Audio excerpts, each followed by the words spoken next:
selamat pagi saudara. Nah saudara, selalu saya katakan, saya ingatkan bahwa kita sekarang ini hidup di akhir dari akhir zaman.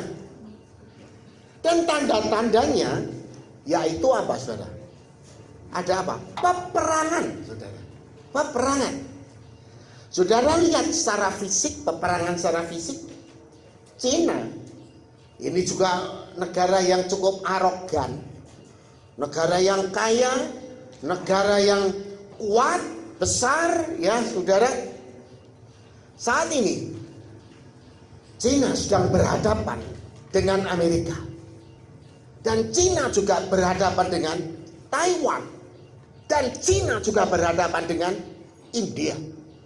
Wah, ini kabar-kabar tentang perang, ya. Kalau terjadi peperangan betul, wah ini mengerikan. Karena peperangan ini bukan seperti perang dunia pertama, saudara, hanya pakai senapan locok. Tapi ini adalah perang nuklir yang bisa memusnahkan bumi ini. Nah, saudara, bayangin saudara, peperangan ini, ya, Israel sudah berhadapan dengan Iran. Masing-masing sudah mempersiapkan rudalnya, ya. Mesir dengan Turki, Turki juga dengan Yunani. Lah kemarin Turki dengan Yunani dihantam gempa, ya. Nah, saudara, peperangan itu bukan peperangan fisik saja, tetapi banyak sekali juga, ya, hamba-hamba Tuhan ini perang, saudara. Peperangan tentang apa, saudara? Peperangan tentang hamba Tuhan, ya. Belum lama ini, saudara, beberapa waktu ini, Sri Paus Francesco yang ini, ya, itu membuat sebuah film. Di situ Paus itu melegalkan LGBT, katanya, ya, katanya.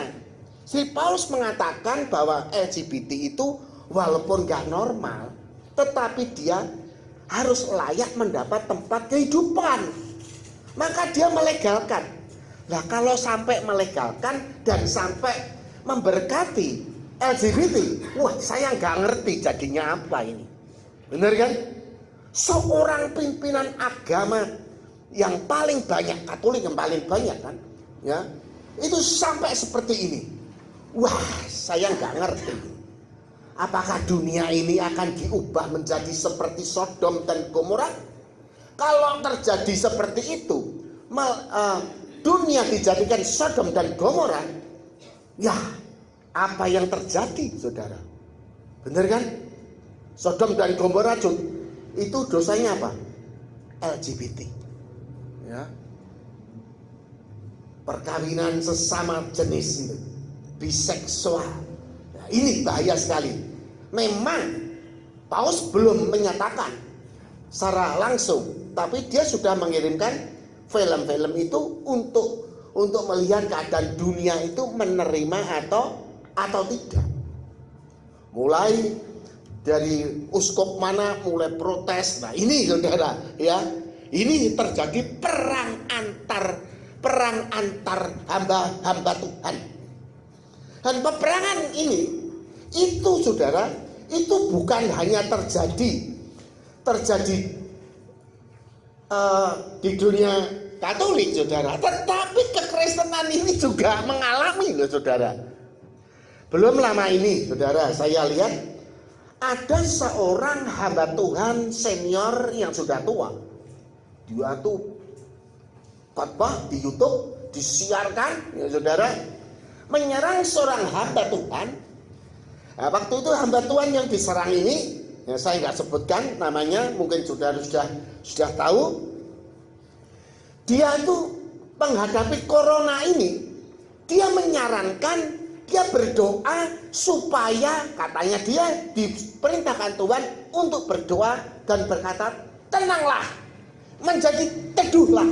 Seperti ketika ada gelombang itu, ya, di laut, Tuhan Yesus menenangkan gelombang itu.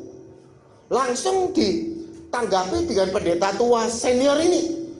Coba kalau pendeta itu bisa menyembuhkan corona, ayo sewa itu gedung Bung Karno, itu Gelora Bung Karno, undang orang-orang yang kena corona, sembuhkan coba.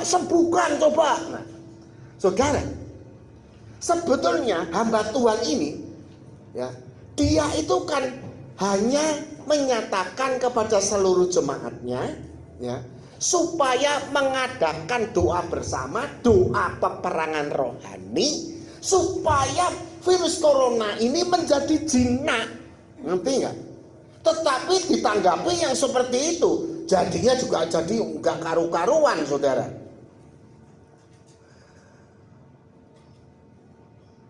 Lah, apalagi yang mengatakan itu adalah hamba-hamba Tuhan senior, saudara. Yang jemaatnya juga sudah ribuan, bahkan puluhan ribu. Wah, ini pengaruh nggak? Pengaruh, masuk ke medsos loh, saudara. Sebetulnya saya lihat itu saya juga malu juga, ya, sebagai hamba Tuhan malu juga. Ada orang tanya, ini gimana tuh gini? Saya bilang, nggak tahu lah. Lah orang dunia yang tanya saya suruh nanggapi, saya terangkan juga nggak ngerti kok.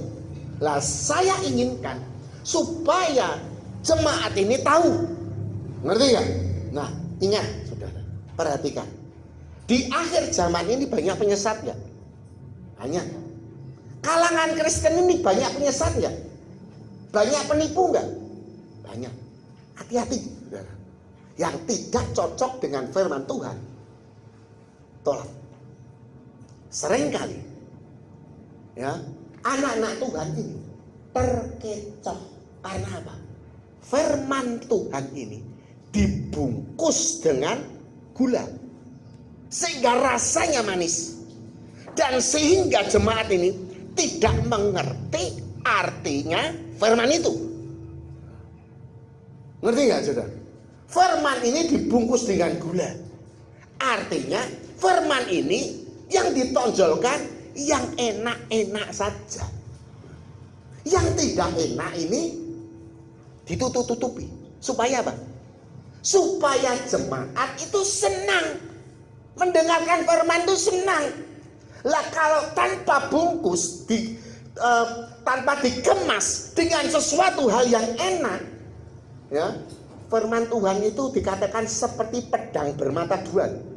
Pedang bermata dua itu enak apa enggak? Enak enggak? Enggak enak, saudara. Nah, zaman sekarang itu kan banyak sekali, ya, hamba Tuhan yang ingin jemaatnya besar, ya. Kalau jemaatnya besar sampai ribuan, yang enak siapa? Yang enak siapa? Ya pendetanya. Kenapa? Kolektornya banyak, perpulangnya banyak, ya. Lah ini, ya, saudara. Nah, dengan dibungkus dengan hal-hal yang indah-indah, yang manis-manis ini, supaya menarik orang, terutama jemaat orang, ya, ditarik supaya mereka tinggal di dalam gerejanya. Ini, perhatikan masalah ini. Nah, kita akan belajar kenapa terjadi peperangan, ya, pertikaian antar hamba Tuhan. Saya ingin supaya saudara tahu. Kita akan buka, kita belajar di dalam Lukas 3 ayatnya yang ke-16. Lukas pasal 3 ayat yang ke-16. Saudara bisa catat, ya. Ya, nanti bisa lihat di atas, ya. Demikian firman Tuhan. Yohanes menjawab dan berkata kepada semua orang itu, aku membaptiskan kamu dengan apa? Dengan air. Tetapi ia, huruf besar itu siapa itu? Yesus, yang lebih berkuasa daripadaku akan datang dan membuka tali kasutnya pun aku tidak layak. Ia akan membaptiskan kamu dengan Roh Kudus dan dengan api. Jadi baptisan itu ada berapa? Ada 3. Ada 3. Saya yakin bahwa saudara ini semua sudah dibaptis air, kan? Yang belum dibaptis air siapa? Coba angkat tangan. Angkat tangan. Nggak ada. Baptisan air ya, itu artinya apa? Ketika engkau dibaptis itu tanda pertobatan. Berarti pola pikirmu itu sudah berubah. Dulunya berpikir pola dunia, setelah engkau dibaptis harus berpikiran pola kerajaan surga. Pola kerajaan surga dan pola dunia ini bagaimana? Sama atau bertentangan? Bertentangan, saudara. Bertentangan. Ya. Kalau pola dunia tentunya enak. Kalau bertentangan, wah, nggak nalar, wah, nggak enak. Nah, benar kan? Nah, seringkali banyak orang membungkus firman ini dengan hal-hal yang nyaman, hal-hal yang enak. Firman Tuhan dibungkus dengan gula sehingga manis, saudara, sehingga orang tidak mengerti. Karena firman itu menjadi bersahabat dengan dunia. Firman itu bertentangan dengan dunia, karena firman itu bertolak belakang dengan dunia ini. Ya saudara,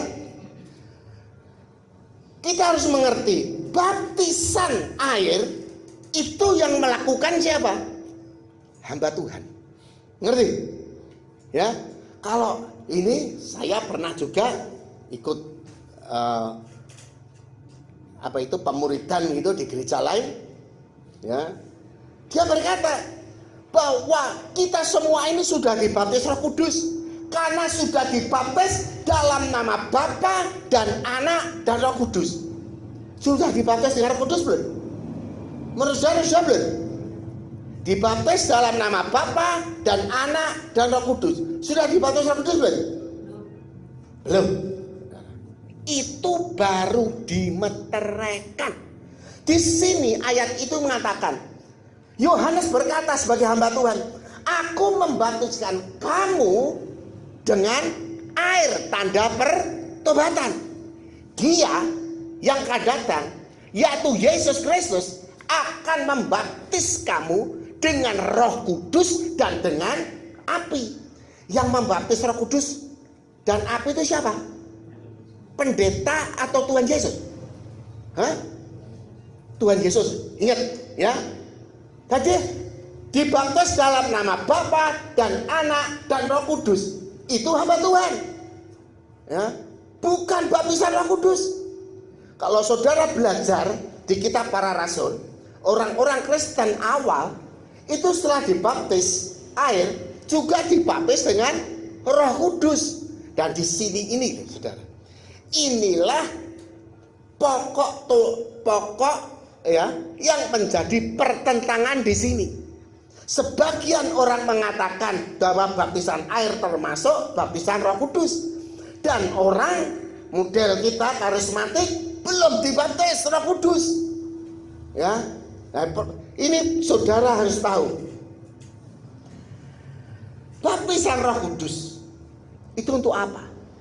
Baptisan Roh Kudus supaya engkau mengalami kuasa Tuhan.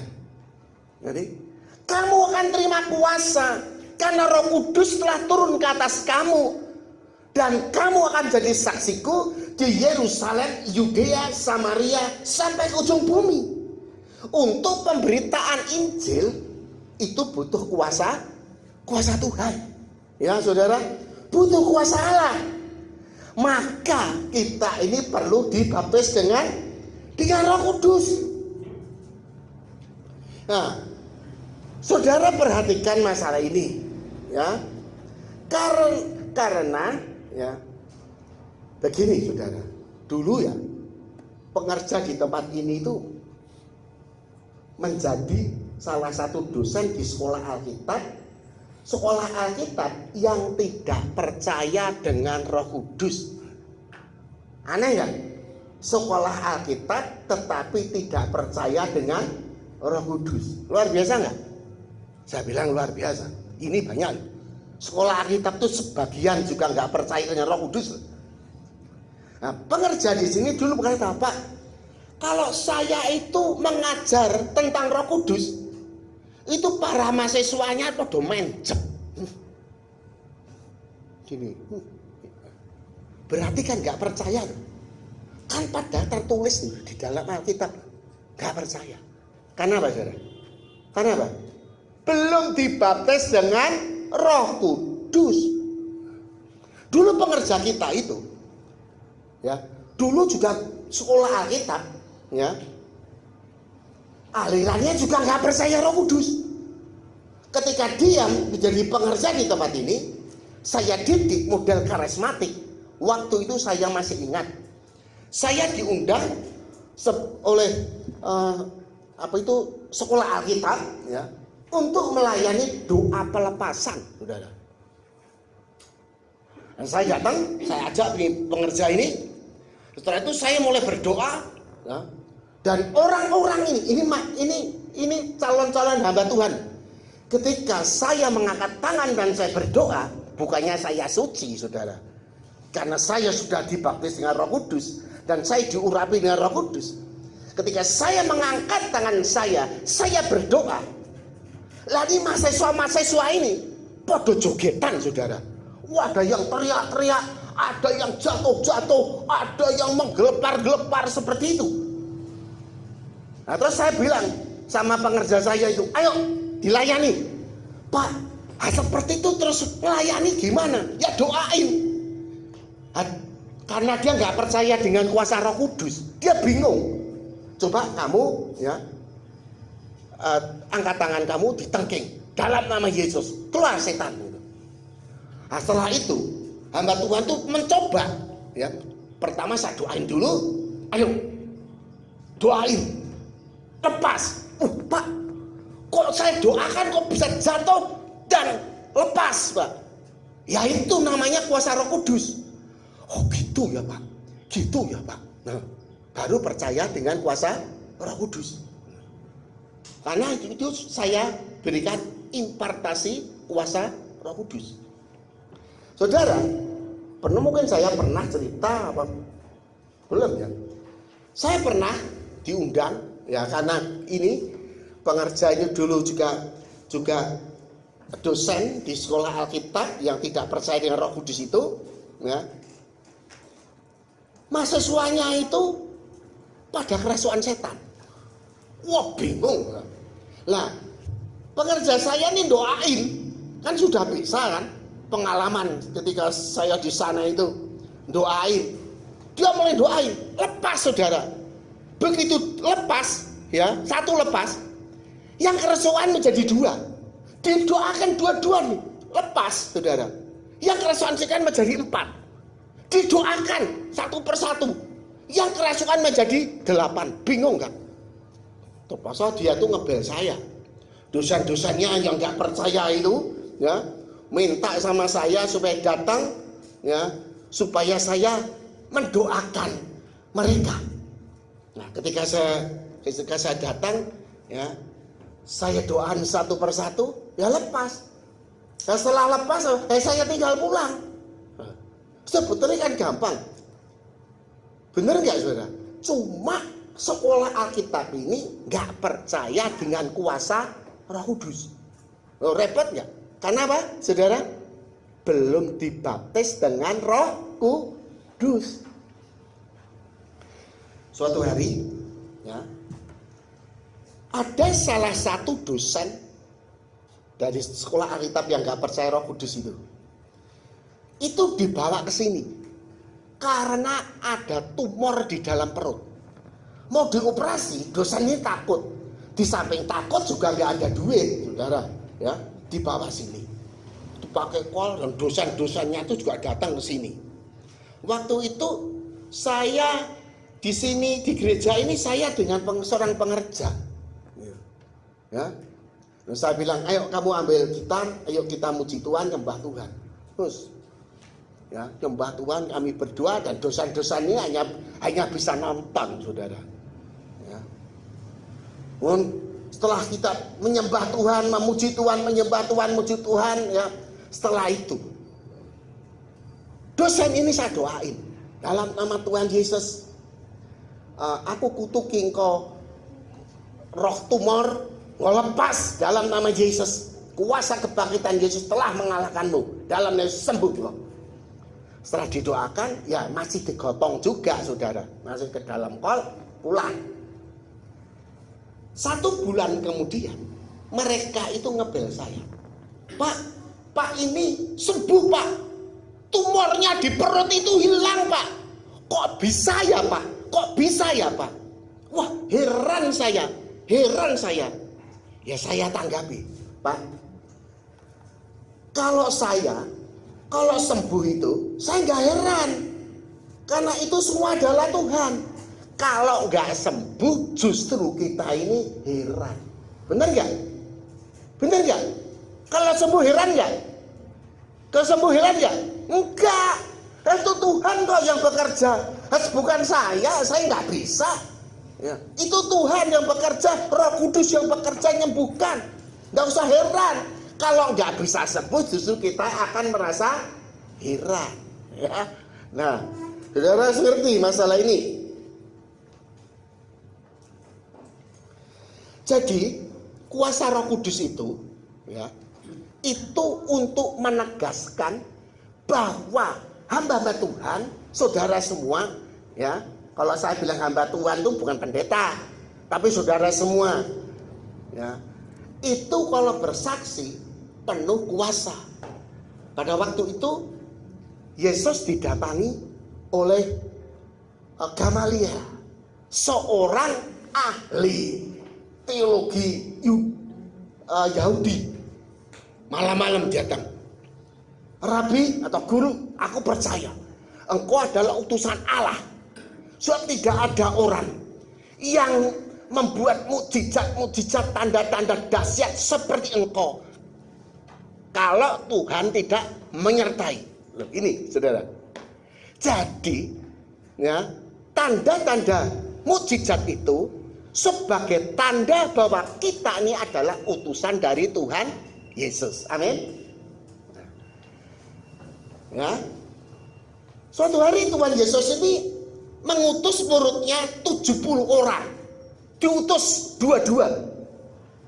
Tuhan Yesus melarang murid-muridnya itu membawa bekal, uang, nggak boleh. Diutus. Bayangin saudara, kalau saudara sekarang saya perintahkan pergi ke Jakarta, nggak boleh bawa apa-apa. Bingung nggak?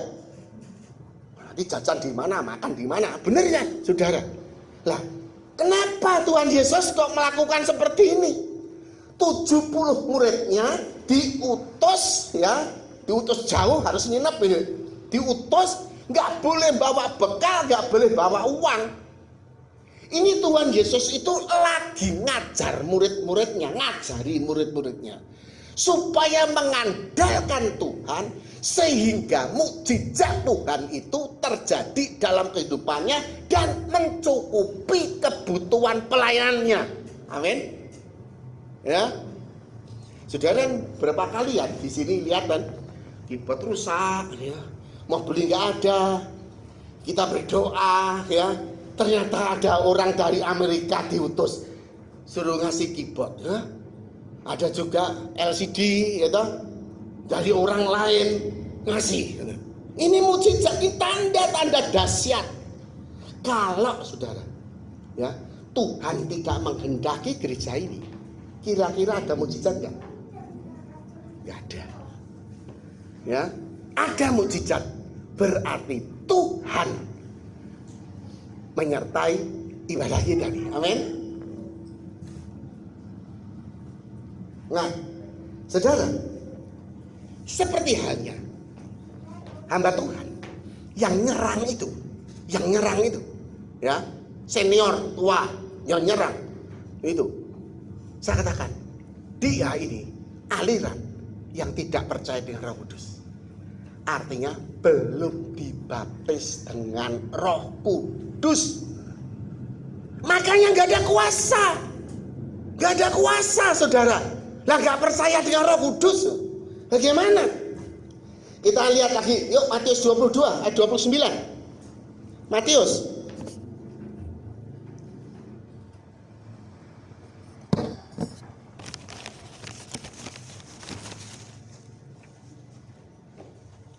Matius 22 ayat 29. Demikian firman Tuhan. Yesus menjawab mereka, kamu sesat. Dikatakan oleh Yesus apa? Kamu sesat. Ya. Kita semua dikatakan kamu sesat. Sebab kamu tidak mengerti apa? Kitab suci. Orang yang tidak mengerti kitab suci dikatakan sesat. Maupun kuasa Allah. Berarti yang dikatakan sesat oleh Tuhan Yesus ini ada dua hal. Tidak mengerti kitab suci dan tidak mengerti kuasa Allah. Ya. Mengerti kuasa Allah saja tapi tidak mengerti kitab suci, sesat enggak? Sesat. Mengerti kitab suci tapi tidak mengenal kuasa Allah, sesat enggak? Sesat. Ya. Jadi kita harus mengerti kitab suci dan mengerti kuasa Allah sehingga kita tidak sesat. Ini perkataan Tuhan Yesus sendiri loh, bukan buatan saya. Orang yang belajar kitab suci pasti mengenal kuasa Allah. Saudara, bagaimana orang yang menghujat Roh Kudus atau menghina Roh Kudus? Orang nggak percaya dengan Roh Kudus itu menghina Roh Kudus nggak? Menghina. Misalnya ada, ya. Saya nggak percaya sama Cik Mary. Oh, saya nggak percaya sama Cik Mary. Ya, apalagi tentang keuangan saya nggak percaya. Berarti saya menghina dia nggak? Menghina nggak? Menghina nggak? Menghina. Bener kan? Ya kan? Menghina dia. Saya percaya. Saya dengan Cik Mary saya percaya. Semuanya saya percaya. Kalau nggak percaya berarti menghina. Kita akan lihat yuk. Matius 12 ayat 31. Matius 12 ayat 31. Matius 12 ayat 31 demikian firman Tuhan. Sebab itu aku berkata. Yang berkata siapa ini? Tuhan Yesus sendiri. Sebab itu aku berkata kepadamu, segala dosa dan hujat manusia akan diampuni. Hujat manusia ini akan diampuni. Bahkan menghujat Allah pun dan menghujat Yesus diampuni loh. Diampuni loh saudara. Ya. Tetapi hujat terhadap Roh Kudus tidak akan diampuni. Hujat akan Roh Kudus apa? Ada ampun nggak? Orang yang tidak percaya dengan Roh Kudus itu menghina Roh Kudus nggak? Menghina. Ya. Tidak percaya dengan Roh Kudus sama dengan tak mengenal kuasa Allah. Jadi maklumlah, mereka belum dibaptis dengan Roh Kudus. Sebetulnya hamba Tuhan yang mengatakan tenanglah itu anjuran untuk mengadakan peperangan rohani dan doa dengan iman bagi jemaatnya. Ngerti ya, saudara? Ngerti ya? Bukan arogansi, bukan arogan. Kalau orang belum mengenal Roh Kudus itu ya bagaimana dia mengerti kuasa Allah? Sampai ada kesembuhan pun dia heran kok, saudara. Yang menyembuhkan itu bukan saya, Pak. Saya bilang, bukan saya nggak hebat, saya nggak suci. Roh Kudus yang ada di dalamku ini yang menyembuhkan. Aku telah terima kuasa karena Roh Kudus telah turun ke atasku, dan roh yang ada di dalamku lebih besar dari roh-roh yang ada di dunia. Engkau semua ini nerima Roh Kudus ya? Terima. Roh yang ada di dalam kamu lebih besar nggak dari roh-roh dunia? Maka jika engkau berkata kepada setan itu, enyah engkau dalam nama Yesus, setannya pergi nggak? Pergi. Nah, seringkali kita tuh ditipu. Ini banyak anak-anak muda ini terutama. Anak-anak muda itu senangannya apa, saudara? Nonton film setan-setan, saudara. Nonton film setan ini senang, ya. Tapi wah. Nah, nanti malam-malam betul bayangan di sini itu, ya. Bayangannya seperti itu. Sehingga malam-malam mau pergi ke kamar atau tempat yang gelap, berani nggak? Oh, dapat. Jadi orang penakut itu, orang yang penakut, ya, itu tertipu setan. Sebab sebetulnya ada Roh Kudus dalam kamu. Ngusir setan gampang kok, ya. Kalau sampai takut itu kamu yang keterlaluan. Berarti kamu nggak ngerti kitab suci. Kalau nggak ngerti kitab suci, sesat nggak? Sesat. Kamu telah terima kuasa karena Roh Kudus telah turun ke atas kamu. Dan roh yang ada di dalam kamu lebih besar daripada roh-roh dunia. Luar biasa kan? Loh, ini Tuhan memberikan kuasa bagi kita itu luar biasa, saudara.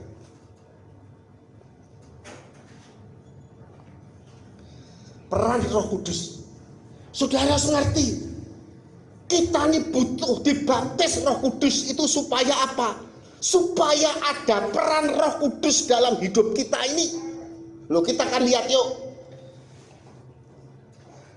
Yohanes 14 ayat 26. Yohanes 14 ayat 26. Ya, Yohanes 14 ayat 26. Kata dari Tuhan Yesus sendiri. Tetapi penghibur, yaitu Roh Kudus yang akan diutus oleh Bapa dalam namaku, Dialah yang akan mengajarkan segala sesuatu kepadamu dan akan mengingatkan kamu akan semua yang telah kukatakan kepadamu. Roh Kudus itu berperan sebagai apa? Penghibur dan mengajar dan mengingatkan kita. Amin. Butuh Roh Kudus enggak? Butuh. Bukan malah menentang. Penghiburnya malah ditentang, ya. Yang akan mengajar malah ditentang, yang akan mengingatkan malah ditentang.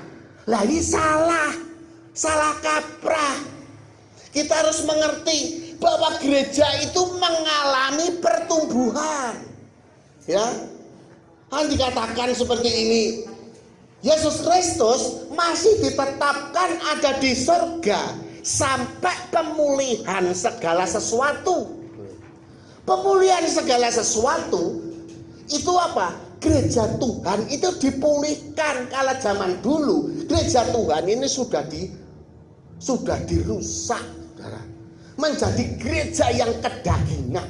Sehingga kuasa Roh Kudus itu, karena nggak percaya Roh Kudus, maka Roh Kudus itu nggak menyertai, nggak percaya kok, ya. Sehingga Roh Kudus ini pergi, nggak bisa mengingatkan lagi kan, nggak bisa menghibur kan. Pakai kekuatan apa? Pakai kekuatan sendiri. Kalau pakai kekuatan sendiri, firman Tuhan, terkutuklah orang yang mengandalkan kekuatannya sendiri dan hatinya jauh daripadanya.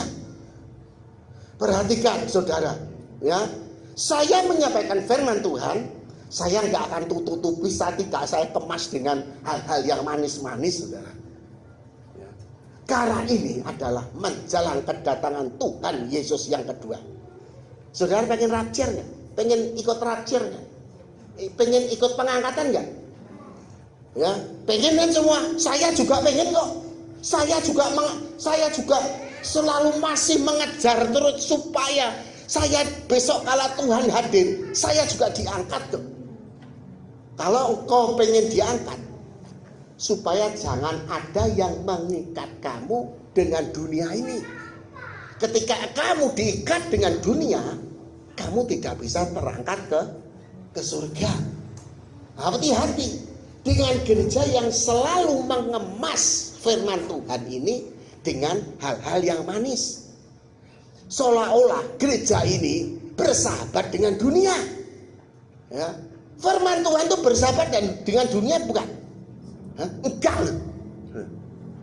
Persahabatan dengan dunia adalah seteru bagiku. Persahabatan dengan dunia adalah musuh Allah. Ngerti nggak, saudara? Nah, sekarang, saudara, beberapa dari jemaat kita, ya, banyak yang sudah nggak mau datang ke gereja ini. Kenapa? Cari gereja yang menyenangkan hati. Karena gereja, ya, membungkus firman Tuhan dengan hal-hal yang manis, enak. Saya sudah menyampaikan kan, ya, pada hari terakhir banyak orang mencari guru-guru untuk apa? Menyenangkan telinga. Banyak ini saudara, ya. Dan sekarang kalau saya ada jemaat yang sudah seperti itu, saya diamin. Berarti mereka ini adalah jemaat yang sudah tidak bisa dibimbing lagi. Dia mau lebih suka dengan cara dunia. Nah kalau dengan cara dunia, ikut dengan cara dunia, rajar nanti ikut nggak? Tinggal. Nanti nangis darah pun nggak bisa. Kita sekarang ya diperketat lagi. Jam 7 lebih 5 tutup gereja. Jangan sampai ada yang terlambat. Ya, ini kan pertanda toh. Saya mengajarkan supaya tepat waktu, supaya saudara tidak tertinggal, saudara. Ya, bukan sok gaya, tetapi supaya ya, mau namanya mau ibadah sekarang ini, ya itu kan cuma 1 jam, puji-pujian cuma 3 kali, khotbahnya cuma 40 menit, benar kan? Masa datangnya telat, pulangnya gasih. Nah ini piye, saudara? Ya kan? Datangnya telat, pulangnya gasih. Luar biasa kan ini? Nah di sini tidak ada, di sini tidak ada. Sini kan baik-baik. Saudara, saya bukan anti teologi, ya. Belajar teologi itu baik, sampai S3 pun itu baik. Pengetahuanmu tentang Alkitab itu menjadi baik. Tapi tanpa dibaptis dengan Roh Kudus, tanpa diurapi dengan Roh Kudus, yang kamu ajarkan itu adalah perintah manusia, bukan hikmat Roh Kudus. Karena Roh Kudus berperan sebagai mengajar dan mengingatkan serta menghibur. Ngerti nggak, saudara? Ya, banyak nih hal-hal seperti ini. Sekolah teologi tapi tidak percaya dengan Roh Kudus. Ya. Kalau tempat kamu Wilson mana Wilson? Sekolahan Alkitabmu percaya Roh Kudus ya? Hah? Percaya nggak? Percaya? Dulunya tempat dia nggak percaya itu dengan Roh Kudus, sampai kerasuan setan yang dipanggil saya. Bukan saya sombong, tetapi nyata kok. Ya. Sekarang mungkin sudah mulai berubah. Dulunya, wah, diajar tentang Roh Kudus mejap, saudara. Ya, itu berarti kan menghina Tuhan kan?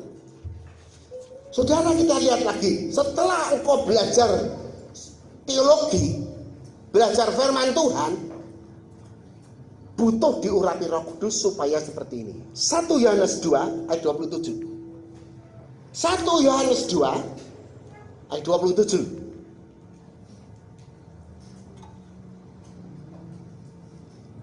Ya, jadi butuh urapan. Lihat nih. Sebab di dalam diri kamu tetap ada apa? Pengurapan yang telah kamu terima daripadanya. Yang lebih besar, yaitu siapa? Tuhan Yesus. Karena itu tidak perlu kamu diajar oleh orang lain. Ya saudara, bukan berarti sekolah teologi itu nggak perlu. Setelah engkau belajar teologi, belajar firman, engkau perlu dibaptis dengan Roh Kudus, dan Roh Kudus itu akan mengajar kamu dengan hikmat dan dengan kuasa, sehingga rema itu terjadi. Bukan hanya teori-teori kosong, ya saudara, tapi nyata.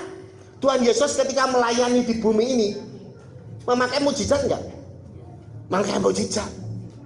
Ya, sampai sekarang kok hamba-hamba Tuhan enggak percaya mujizat itu gimana, saudara? Kira-kira nyeleweng enggak?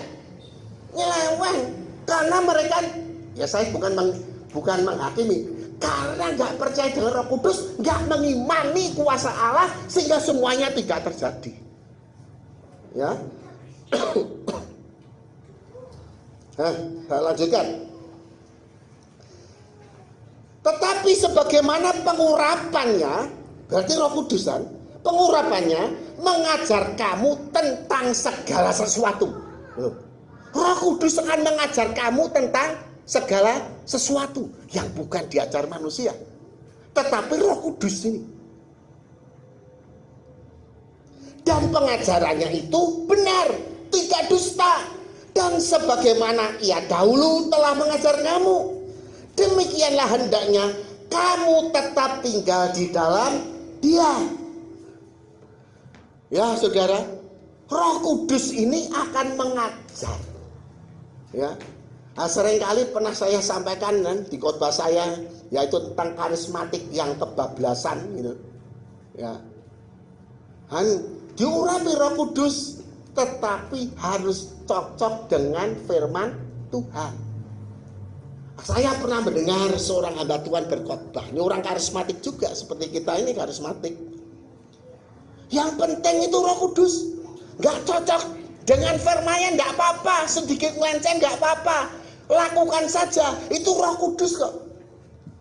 Kalau Roh Kudus, perhatikan, dengerin. Kalau Roh Kudus pasti apa? Pasti sama dengan firman Tuhan, selaras dengan firman Tuhan.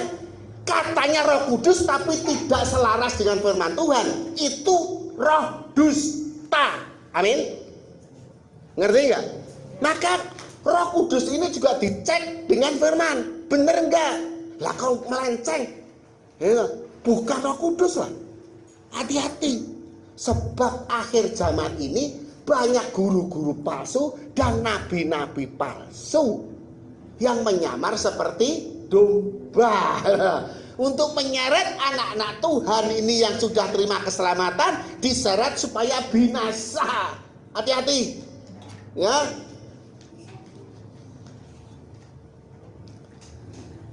1 Korintus 14 ayat 39. 1 Korintus 14 ayat 39. Lihat perintah Tuhan. 1 Korintus 14 ayat 39. Ya, sudah ditayang. Karena itu saudara-saudaraku, usahakanlah dirimu untuk memperoleh karunia untuk bernubuat, dan janganlah melarang orang yang berkata-kata dengan bahasa roh. Dikatakan, saudara, usahakanlah dirimu memperoleh karunia. Kalau saudara menerima karunia tanpa dibaptis Roh Kudus, bisa nggak? Bisa nggak? Bisa nggak?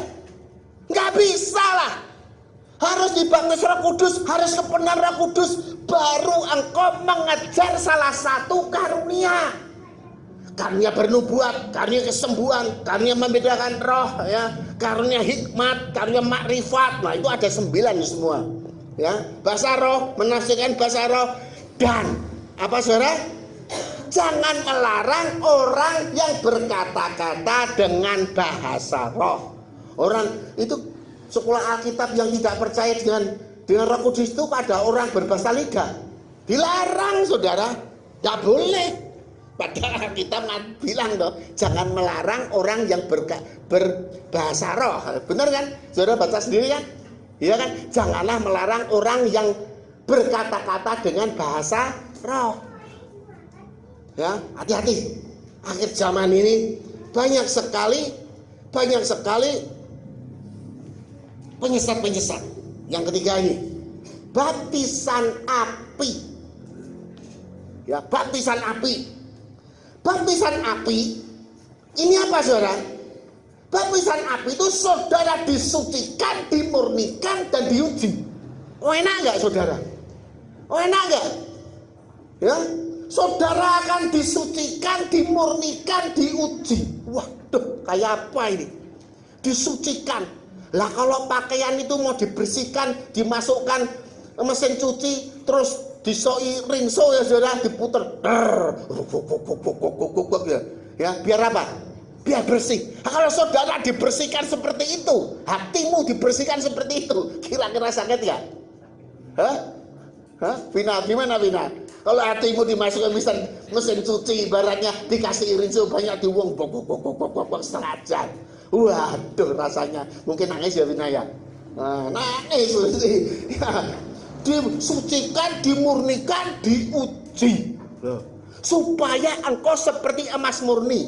Saudara tahu, yang akan diangkat itu bukan Kristen-Kristen biasa, tetapi Kristen-Kristen yang sudah dimurnikan, disucikan, diuji, yang sudah mengalami baptisan api. Siap nggak? Dikira semua jemaat akan Tuhan datang, gede, semua ikut semua. Di sini ada yang ikut itu juga banyak yang tertinggal. Orang yang Kristen 5D datang duduk dengar ya duet kolektor, dah ini berangkat nggak? Yang enggak. Ya. Orang yang tidak punya hati kepada Tuhan, ya ibaratnya kikir. Waktunya kikir, tenaganya kikir, apalagi duitnya kikir. Diangkat nggak? Apanya yang mau diangkat? Ya kan? Itu namanya belum disucikan, dimurnikan, diuji. Dan pandangannya hanya tertuju kepada Tuhan kita Yesus Kristus. Orang yang diangkat di dunianya hanya 3. Satu, Henokh. Henokh diangkat itu karena apa? Dia hidup bergaul rapat dengan Allah 300 tahun. Nah, zaman dulu kan umurnya banyak-banyak tuh saudara. 300 tahun. Hidup bergaul dengan Allah. Berarti dia ini melakukan firman Tuhan dengan segenap hati. Diangkat. Elia. Wah, dimurnikan betul. Elia itu hidupnya juga sengsara setengah mati. Dimurnikan. Ya, diangkat. Dan Tuhan Yesus disalib, ya, sengsara nggak? Tuhan menghendaki jemaatnya. Engkau harus seperti Tuhan Yesus. Loh, berat ya saudara? Seperti Yesus. Loh, mengalahkan kedagingan ini, memikul salib, menyangkal diri, memikul salib setiap hari dan mengikuti Tuhan. Supaya selaras dengan Yesus. Berat nggak? Mau datang ke gereja aja, kami isu, engkolah, bablas. Cinta Tuhan nggak? Cinta Tuhan nggak seperti ini? Enggak. Nah, saya latih sekarang. Jam 7 lebih 5 tutup. Sudah di depan ya sudah pulang. Kemarin si Mari kena des ya. Pelajaran nggak sih? Oh, ini sekarang ya kasih sudah datang loh. Ini namanya apa? Mau dididik. Loh, saya bersyukur loh. Dengan Cik Mary minggu kemarin itu telat, ya. Saya bersyukur loh. Tuhan tuh didik dia. Sekarang datangnya kasih ini sama anak ini. Puji Tuhan. Ya, dididik Tuhan itu enak enggak? Mungkin ya Cik Mary kasih status toh. Alangkah kejamnya. Aku sudah di depan pintu ditutup. Loh, nanti juga seperti itu loh. Benar nggak? Maka belajar dulu supaya pintunya itu nggak ditutup. 5 darah kan? 5 darah bodoh keluar. Ya, setelah pintu ditutup, tetek. Tuan, aku mau masuk. Dibukai ya? Enggak, Cik Mary kemarin sudah ngerasain. Sekarang ini saya yakin kok. Nih Cik Mary tidak akan telat lagi. Amin. Ya. Wah, puji Tuhan.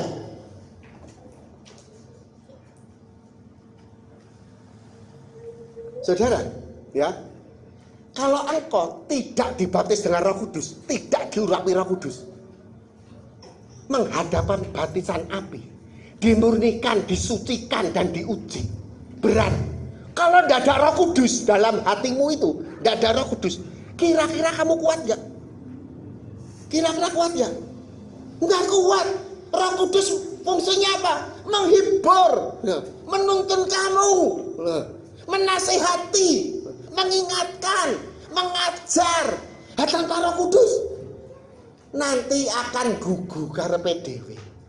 Bener gak? Kalau gugu karepe dhewe bisa tinggal tenan. Terus saya selalu berteriak-teriak tentang akhir zaman. Karena gak lama lagi tanda-tanda kedatangan Tuhan Yesus ini sudah digenapi semua.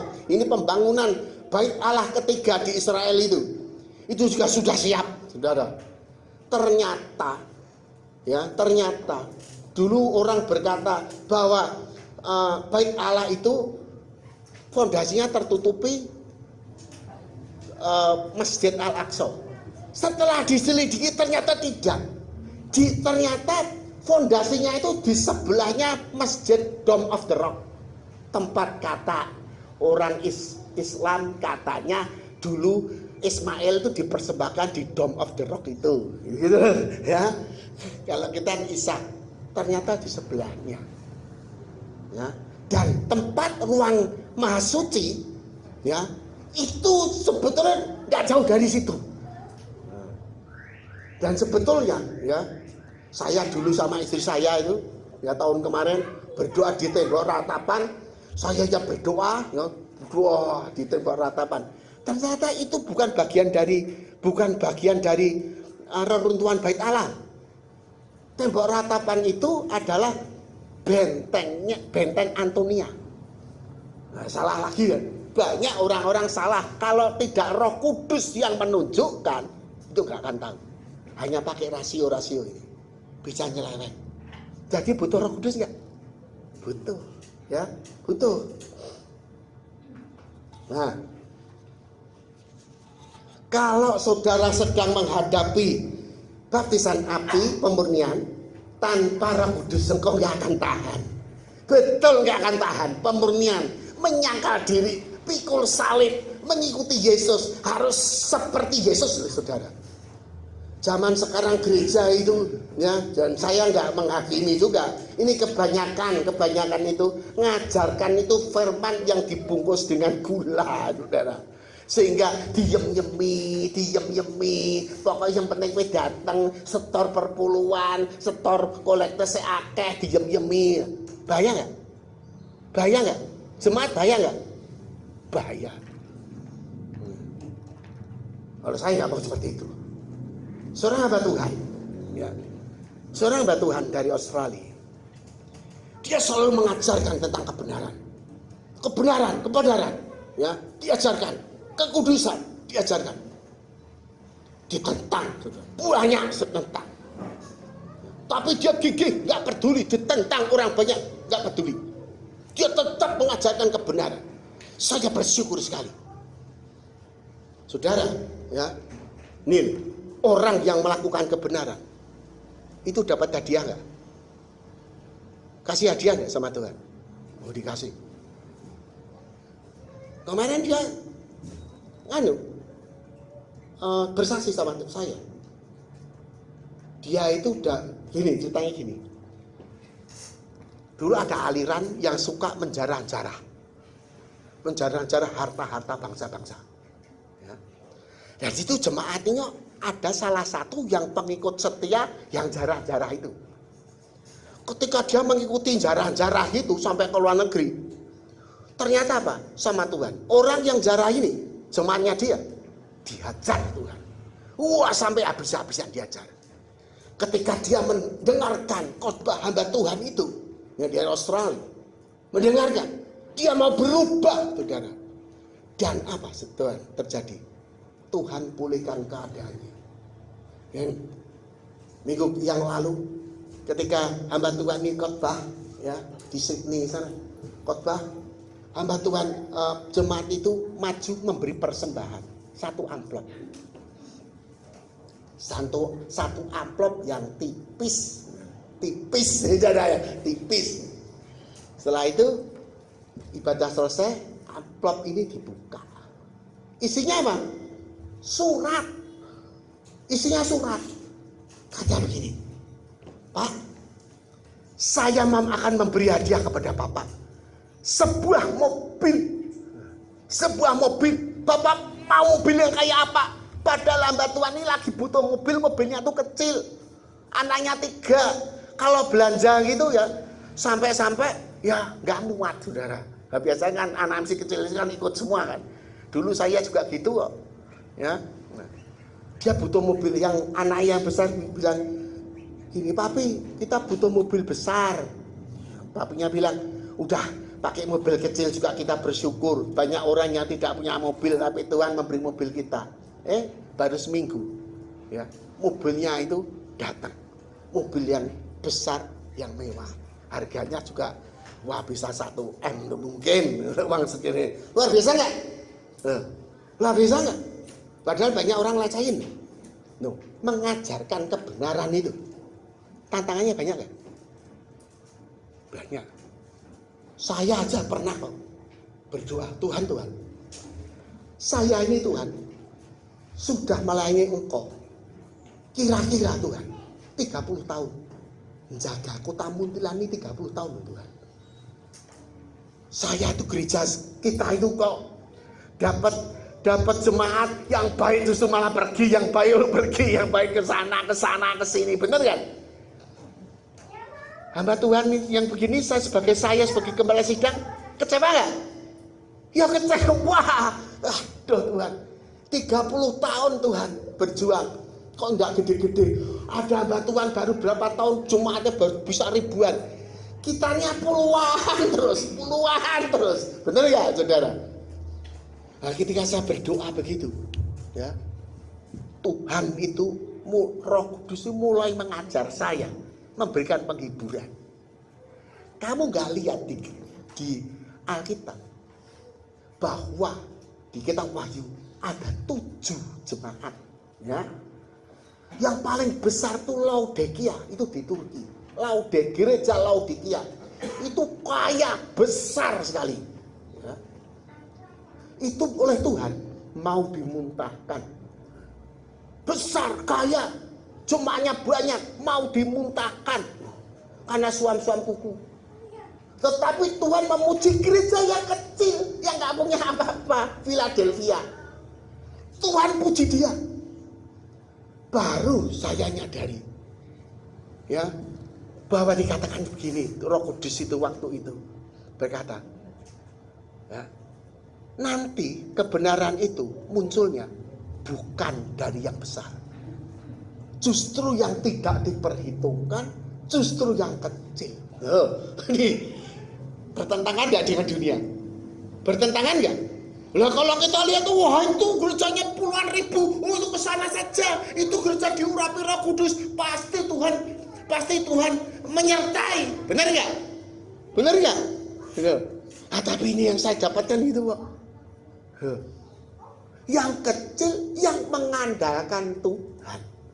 Nah kalau misalnya gereja ini sudah menjadi 20 ribu gitu, duitnya banyak, yang saya andalkan Tuhan atau duit? Tuhan atau duit? Butuh keyboard gitu, saya perlu berdoa atau saya tinggal ngambil kas? Hah? Kalau butuh keyboard gitu, berdoa dulu atau tinggal ngambil di kas? Ngambil di kas lah, bener gak? Nggak berserah dengan Roh Kudus kan? Bener kan? Nah itu, saya banyak dari ya Tuhan, terima kasih. Memang mujizat banyak di tempat ini, ya. Saya itu juga heran juga begini. Tuhan, ya kok peralatan gereja ini pada rusak, ini gimana sih Tuhan? Dari duit nggak ada kok pada rusak, keyboardnya rusak, bener kan? Nah, keyboard rusak, belum selesai keyboardnya rusak, bass gitarnya rusak, sama amplinya rusak. Belum selesai lagi printernya rusak, mumet kan? Mumet kan, saudara? Belum lagi selesai, belum dibiayai, sekarang apa? LCD-nya rusak. Bingung ya, bener gak saudara? Bener gak? Sebagai gembala sidang bingung gak? Duit dari mana? Bener kan? Oh ternyata baru saya tahu, Tuhan itu kan melihat hati jemaat. Maka diperintahkan apa? Untuk nabur. Untuk nabur. Nah beberapa saudara kan saya perintahkan untuk nabur kan? Ya, ada yang nggak nabur? Ada nggak yang nggak nabur? Yang nggak nabur ya urusan kamu sendiri. Kalau nggak pernah nabur ya kalau nggak taat ya nggak dapat berkat, ya bener kan saudara? Ya kan? Ya. Nah, ini berarti orang pelit ini masuk surga nggak? Masuk surga nggak? Kemarin saya tunjukkan di 1 Korintus kan, orang kikir itu nggak ada tempat. Kikir, ada duitku kok pelit bulit, ya nggak masuk surga. Berarti mencintai mamon. Nah, saudara perhatikan masalah ini, ya. Walaupun apa itu kecil, saya juga nggak minder kok dengan hamba-hamba Tuhan yang punya jemaat besar. Belum tentu, semuanya itu belum tentu. Ingat ya saudara, orang yang diangkat oleh Tuhan yaitu Henokh, Elia, dan Tuhan Yesus. Kita mau diangkat rapture, harus seperti mereka. Berat nggak? Berat nggak? Berat. Pengen nggak? Pengen. Ada perjuangannya harusnya. Ada. Kalau engkau nggak berjuang, bisa ikut nggak? Ya tinggal. Ya saudara, maka berjuanglah untuk mendapat hak rapture nanti. Kedatangan Tuhan kita Yesus Kristus sudah dekat. Dan 3 rabi Yahudi itu bernubuat bahwa tidak lama lagi Sang Mesias ini akan datang. Karena mereka belum tidak percaya sama Tuhan Yesus sampai sekarang ini. Dia kata Mesias akan datang, dipersiapkan. Di samping itu juga kita harus mempersiapkan hati kita, supaya hati dan tingkah pola kita, supaya pada waktu nanti Yesus datang ikut diangkat. Ya, yang kira-kira tidak masuk standar ya, gini enggak? Nangis nanti, kecewa nanti. Kecewa sudah tidak ada jalan lagi. Saya sudah ngomong, kembali saya ngomong, ya kan? Sudah diberitahu, tidak belum. Ya, urusan kamu sendiri. Amin. Saudara mau hidup di dalam kebenaran, diuji, disucikan, dimurnikan, mau siap, berani menderita, berani nggak menderita? Ya, mau ngangkat tangan, aduh, abot, ngangkat tangan abot yang karuan, benar nggak saudara? Saya gitu mau ngangkat tangan abot kok saudara, nggak munafik. Saya mau ngangkat tangan abot benar. Ya, tapi saudara, kita harus berjuang supaya bisa ikut rapture pada akhirnya nanti. Amin.